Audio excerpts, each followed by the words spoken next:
البتہ ایک مسئلہ جو ہے نور اور بشر کا وہ ذرا تھوڑا سا میں حل کر دوں آج. آپ سمجھتے ہوں گے لا ینحل ہے. میں نے جس طرح کہا تھا کہ امام بخاری کا قول بھی 100% درست اور امام ابو حنیفہ کا بھی 100% درست ثابت کیا کہ نہیں، اسی طرح میں کہتا ہوں جو حضور کو بشر کہتے ہیں وہ بھی 100% درست، جو حضور کو نور کہتے ہیں وہ بھی 100% درست. مطلب کیا ہے؟ دیکھیے ہر انسان کے وجود کے دو حصے ہیں، میں نے پہلے دن شاید کچھ بیان کیا تھا.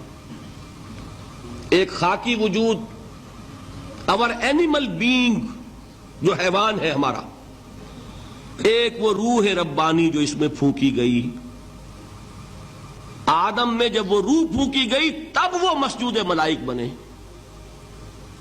فَإِذَا سَوَّيْتُهُ وَنَفَخْتُ فِيهِ مِن رُوحِي فَقَعُوا لَهُ سَاجِدِينَ. دو جگہ آئے تھے قرآن مجید میں ایک شوشے کے فرق کے بغیر، سورہ حجر اور سورہ صاد. جب میں اس کو پوری طرح تیار کر لوں اور اس میں اپنی روح میں سے پھونک دوں تو گر پڑنا اس کے سامنے سجدے میں.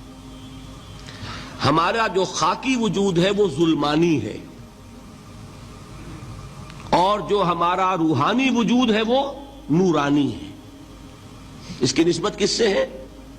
اللہ سے. بات سمجھ میں آئی؟ لیکن ہم نے اپنے اس نورانی وجود کو اپنے خاکی ظلمانی وجود میں دفن کیا ہوا ہے،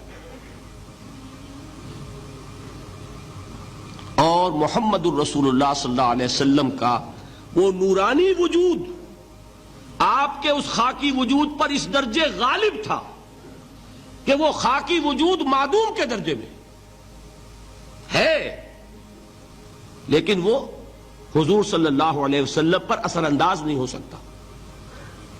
وہی خاکی وجود ہے جسے ہم نفس کہتے ہیں. نفس غلبہ کر سکتا ہے محمد پر صلی اللہ علیہ وسلم. حضور کی شخصیت کی نورانیت نے آپ کی شخصیت کے خاکی وجود کا احاطہ کیا ہوا ہے. ہماری شخصیت کی ظلمانیت نے ہماری اس نورانیت کو گل کیا ہوا ہے، دفن کیا ہوا ہے، چھپایا ہوا ہے. بس یہ فرق ہے. انہیں آپ کہہ لیں نور، صحیح ہے، ان کی نورانیت غالب ہے. یہی بات ہے جو حضور نے اس طرح سمجھائی. دیکھو ہر انسان کے ساتھ ایک شیطان ہوتا ہے. اب کسی صحابی نے بڑی جرت سے کام لیا، پوچھ لیا حضور کہ آپ کے ساتھ بھی ہے؟ ہر انسان کے ساتھ جو کہا نا، تو انسان تو ہے آپ بھی، کیونکہ آپ کے ساتھ بھی ہے. آپ نے فرمایا ہے، لیکن میں نے اسے مسلمان کر رکھا. بات ختم ہو گئی. نفی نہیں ہے، وہ میرے تابع ہے، میرا مطیع ہے، مجھے گدن نہیں پہنچا سکتا. ہے تو صحیح، لیکن نہ ہونے کے درجے میں آ گیا کہ نہیں. یہ ہے فرق سارا. اور میں یہاں پہ کوٹ کرنا چاہتا ہوں ایک بہت بڑے بریلوی مکتب فکر کے عالم دین، صاحبزادہ، نام میرے ذہن سے ایک دم اتر گیا، فیض الحسن. اللہ تعالیٰ ان کی خطاؤں سے درگزر فرمائے، ان کی مغفرت فرمائے. آپ نے سنا ہوگا نا نام. انہوں نے ایک روز تقریر کی جو میں نے سنی، اور تقریر کہاں کی؟ ساہیوال میں. وہاں کا ایک بہت مشہور چوک ہے، مہاجرین، مسجد مہاجرین کہلاتی ہے، وہاں تقریر تھی ان کی، میں نے سنی. ان کے الفاظ یہ تھے کہ کیا آپ لوگ ہمیں جاہل سمجھتے ہیں؟ کیا ہمیں عربی نہیں آتی؟ کیا ہم نے قرآن نہیں پڑھا جس میں بار بار یہ لکھا ہوا ہے کہ حضور بشر ہیں؟ حضور بشر ہیں، لیکن اصل میں ہم حضور کی بشریت کو نمایاں کرنے کو سوء ادب سمجھتے ہیں. بات سمجھیے آپ نے، اس قدر پیاری بات ہے. انہوں نے کہا کہ آپ کے باپ کا نام کیا ہے؟ عبد الرحمن. آپ عبد الرحمن کہہ کے پکارتے ہیں انہیں؟ ابا جان.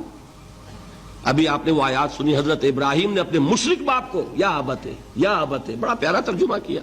ابا جان، ابا جان. کیا نام لیں گے؟ آپ کے باپ کا نام ہے، نام نہیں لیتے آپ. کیوں؟ ادب کی وجہ سے. اسی وجہ سے ہم در حقیقت حضور کی بشریت کو نمایاں کرنے کو سوء ادب سمجھتے ہیں، ورنہ کوئی ہم جاہل ہیں، ہمیں عربی نہیں آتی، ہم نے قرآن نہیں پڑھا، ہم جانتے ہیں کہ وہ بشر ہے. بات سمجھ میں آئی؟ کتنی آسانی سے مسئلہ حل ہوتا ہے بشرطے کہ نیت حل کرنے کی ہو۔ آخر آمنہ کے بیٹے ہیں، عبداللہ کے بیٹے ہیں، عبد المطلب کے پوتے ہیں، بچپن آپ پر گزرا ہے، لڑکپن آپ پر گزرا ہے، نوجوانی آپ پر آئی ہے، جوانی آپ پر آئی ہے، شادی آپ نے کی ہے، اولاد آپ کی ہے۔ کون بے وقوف احمق ہوگا کہ جو آپ کی بشریت کا انکار کرے گا؟ لیکن یہ کہ جس طریقے سے اس کو بیان کیا جاتا ہے وہ ایک مسئلہ بن گیا اختلافی، وہ رد و قضا اور کھینچ تان۔ اور اس میں بھی سمجھ لیجئے مثلکم پر جو ایمفیسس بعض حضرات دے دیتے ہیں اپنے توحیدی جو ان کے اندر ایک مزاج ہے، اللہ تعالیٰ ان کے مزاج کو اور پختہ کرے، لیکن اس میں بھی مبالغہ کیا جاتا ہے۔ ایک حدیث مجھ سے سنیے جس میں حضور نے مثل کا انکار کیا ہے۔ مثلکم کا مطلب اگر کسی نے یہ سمجھا کہ بالکل ہم جیسے ہیں تو بہت بڑی مغالطے میں۔ حضور صوم وصال سے منع فرماتے تھے، خود رکھتے تھے۔ صوم وصال کیا ہے؟ آج روزہ رکھا، شام کو افطار نہیں کیا، وہی روزہ رات بھر چل رہا ہے، اگلے دن بھی چل رہا ہے، شام تک کو جا کے پھر کھولا تو 2 دن کا صوم وصال ہو گیا۔ اگلے دن بھی نہیں کھولا، چلا تو 72 گھنٹے کا صوم وصال ہو گیا۔ یہ کیا ہے؟ صوم وصال۔ خود رکھتے تھے اور صحابہ کو روکا۔ صحابہ میں سے کسی نے ہمت کر لی، حضور آپ خود رکھتے ہمیں روکتے۔ فرماتے ہیں ایکم مثلی، تم میں سے کون مجھ جیسا ہے؟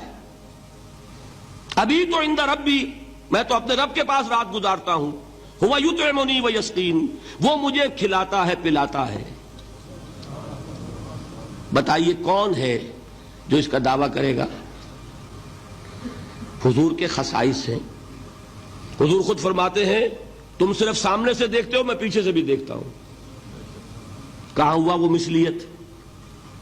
اگر آپ نے بالکل اپنے جیسا سمجھ لیا تو بڑے مغالطے میں ہیں آپ۔ نبی کا مقام ہے، نبی کا رتبہ ہے، نبی کے خصائص ہیں۔ آپ سو گئے تو آپ کی نیند، آپ کی وضو ٹوٹ گئی اور نبی سو گیا تو کہاں گئی مثلیت پھر؟ مثل اس معنی میں کہ بشر ہیں، نسل آدم سے ہیں، اس میں کوئی شک نہیں، اس معنی میں مثل ٹھیک ہے، قل انما انا بشر مثلکم۔ لیکن ہر اعتبار سے تو نہیں، سب سے بڑا فرق یہی ہے کہ وہی آ رہی ہے، معراج پہ تشریف لے گئے ہیں، اس دنیا میں بیٹھے ہوئے بھی جنت کا مشاہدہ فرما لیتے ہیں، کرا دیا جاتا ہے، دوزخ کا مشاہدہ کرایا جاتا ہے، فرشتے کو دیکھ رہے ہیں، یہ چیزیں ہیں۔ اور پھر خصائص جیسا کہ میں نے عرض کیا کہ آپ پیچھے سے بھی دیکھتے ہیں۔ آپ کا معاملہ یہ ہے کہ آپ اگر سو جائیں تو آپ کا وضو نہیں ختم ہوگا۔ یہ ساری چیزیں جو ہے ان سب کو بیلنس کیجئے تو معلوم ہوگا کہ آپ بشر بھی ہیں، 100% درست، لیکن آپ کی وہ نورانیت، آپ سراج منیر، ہدایت کا روشن چراغ، آپ کی جو روح انور ہے وہ آپ کے اس جسدی وجود پر اس طریقے سے حاوی ہے کہ گویا کہ اس نے اس کی ظلمانیت کو ختم کر کے رکھ دیا ہے۔ اس معنی میں کوئی کہے نور مجسم تو مجھے کوئی اعتراض نہیں۔ یہ ہے ان چیزوں کو جمع کرنے کی شکل، خواہ مخواہ کی کھینچ تان کے سوا کچھ نہیں۔